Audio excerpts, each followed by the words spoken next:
Nag-viral si Mayor Arvin, kaso general Bato. Si Bato na lang. Oo. Nag-viral. Hindi pa siya presidente Hindi noon? pa siya presidente. Mayor pa lang siya. Mayor pa lang. Okay. Ngayon, nung negosyante na yun, kanino? Magwiwigaw ng 15 million eh. Something, negosyo basta million. Ano mo yung pagkapasok nila sa loob ng bangko, nakaramdam na yung manager ng bangko, pagka magwiwigaw, pagkanito ako ba? Magwi-withdraw ng 15 million. Hindi ko na alam, basta ganun Oo, a considerable amount. Oo. Okay. Ngayon, tumawag yung negosyante na yun, na babae.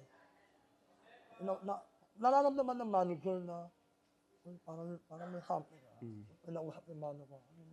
Naka-hostage siya. Ina-hostage pala siya, ganit pa siya ng QC. Yun. Ang ginawa ng manager, tumawag ng pulis. Yun na. Patay na. Ako sa pinaka-highlight nun, patay na yung mga... Sa Davao? Davao City yun. Okay. Patay na. Pinaka-highlight nun, yung pagkakasabi ni Duterte. Ba't pa yung mukha niyo? My city. Parang huwag kang bayan ko. Parang ganun.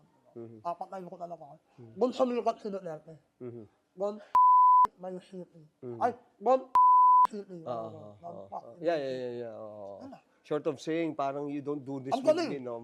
Saka ang galing. First time ko makita. Uy.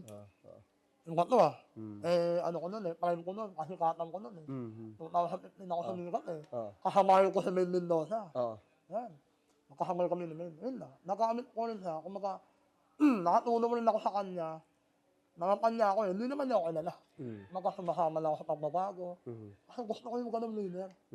Gusto ko yung kami nabakan. Kasi naging presidente. Kami nabakla